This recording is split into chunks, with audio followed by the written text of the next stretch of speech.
গুৱাহাটীত মুকলি হ'ল উত্তৰ-পূবৰ সৰ্ববৃহৎ পিলাটেছ আৰু ফিটনেছ চেণ্টাৰ ৰিজুৱেল।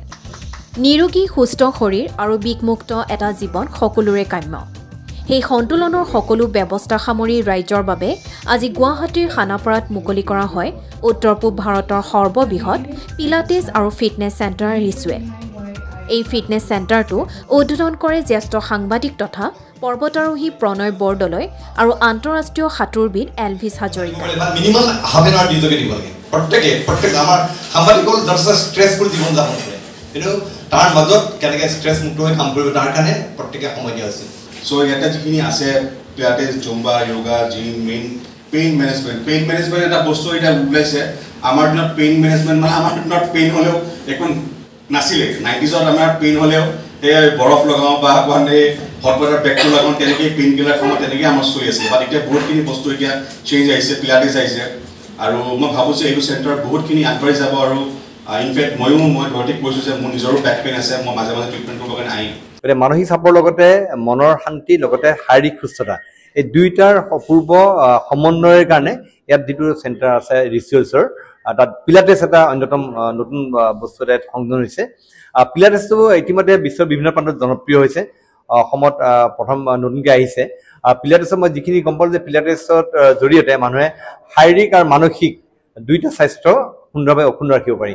আৰু মই আশা কৰিছোঁ যে আমাৰ যিসকলৰ বিভিন্ন ক্ষেত্ৰত পেইন আছে, বৰ্তমান পেইন মেনেজমেণ্টৰ ইয়াত চেণ্টাৰ আছে, পেইন মেনেজমেণ্ট কৰিব খুজিছে, কোনোবাই মানসিক চাপ আঁতৰাব খুজিছে, কোনোবাই লগতে তাৰ লগতে শাৰীৰিকভাৱে সুস্থ হৈ থাকিব বিচাৰে, সেইসকলৰ কাৰণে এটা অপূৰ্ব এইখন হ'ল কেন্দ্ৰ। আৰু মই আশা কৰিছোঁ ডৰথী মৰাণৰ নেতৃত্বত এই ৰিচুৱেলছে অনাগত দিনত গুৱাহাটীবাসীৰ এটা ডাঙৰ অভাৱ পূৰণ কৰিব, আৰু আমাৰ স্পৰ্টছমেনসকলৰ কাৰণে ই এটা আকৰ্ষণীয় কেন্দ্ৰত পৰিণত হ'ব বুলি মই ভাবিছোঁ। আজি সময়টো বহুত দৰকাৰ, কাৰণ আমাৰ অসমত মই ক'ম যে বহুত ধৰণৰ ভাল ভাল স্পৰ্টছমেন এতিয়া ওলাই আহিছে, আৰু তেওঁলোকৰ কাৰণেই বহুত দৰকাৰ। কাৰণ তেওঁলোক বেছিভাগ আমাৰ টাইমতো আছিল বা এতিয়া হওক কিছুমান চেণ্টাৰ তেনেকুৱা নাছিলে যে মানে মানুহ দিল্লী যায়, বেংগলোৰ যায়, মুম্বাই যায় মানে ফিটনেছ বা পেইন ৰিলিফৰ কাৰণে। বাট এতিয়া গুৱাহাটীতে লাহে লাহে এনেকুৱা খোলা হৈছে, আৰু স্পৰ্টছ পাৰ্চনবোৰৰ কাৰণে খুব বেছি ভাল হৈছে। এতিয়া যে বাহিৰত যাব নালাগে, ইয়াতে যদি ট্ৰেইনিং কৰে, ইয়াতে চবখিনি বস্তু যদি পাই যায়, তেতিয়া মানুহ আৰু বাহিৰত যাবলৈ ইমান দৰকাৰ নাই আৰু।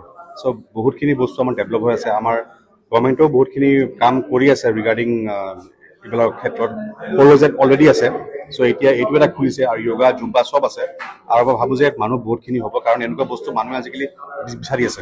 এনেকুৱা এটা চেণ্টাৰ খোলাৰ খুব প্ৰয়োজন অসমত, য'ত আমি এনেকুৱা ধৰণৰ ট্ৰিটমেণ্টছ দিব পাৰোঁ, ফেচিলিটিজ যাতে আমি দিব পাৰোঁ।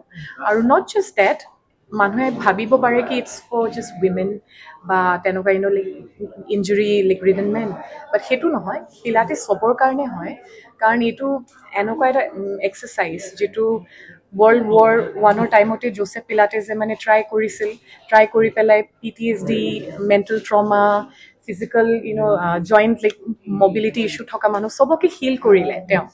চ' তেওঁ মৰাৰ পিছত যিহেতু পিলাটেছ বিকেম ভেৰি পপুলাৰাইজড, চ' এতিয়া যিহেতু আমাৰ ইণ্ডিয়াটো নতুনকৈ বিশেষ বেছি বছৰ হোৱা নাই, চ' অসমত মই ভাবিলোঁ কি তেনেকুৱা এটা চেণ্টাৰ এটা খোলাৰ খুব প্ৰয়োজন, য'ত everybody can avail fitness.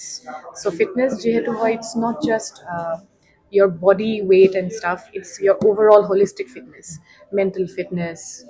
You should be pain free, your body should be performing in the optimal range. So pilates e ebur sob diye and much more. So ami yat pain management to koru, karon kisman enoka clients ahe jar birat pain ot thoka manu jone khos karibo noare, they cannot sleep, they cannot sit. So tahatok ami eta protocol eta diu jot ami pain management korao, and then after that ami slowly ami beleg eta fitness program ole ami transfer kori diu. So amar success stories ahise hoise, and I'm very happy. I'm very happy that we are able to help everyone. আৰু তেনেকৈ মই আশা কৰোঁ কি মানে অনাগত দিনবোৰতো আৰু যাতে আমাৰ ছাৰ্ভিচ অফাৰিংছবোৰ আমি ৰিফাইন কৰিব পাৰোঁ মানুহৰ কাৰণে, এণ্ড যাতে আমি মেণ্টেল হেল্থৰ ফালে অলপ এমফেচাইজ কৰিব পাৰোঁ, যিটো বহুত দৰকাৰ এতিয়া কাৰেণ্টলি।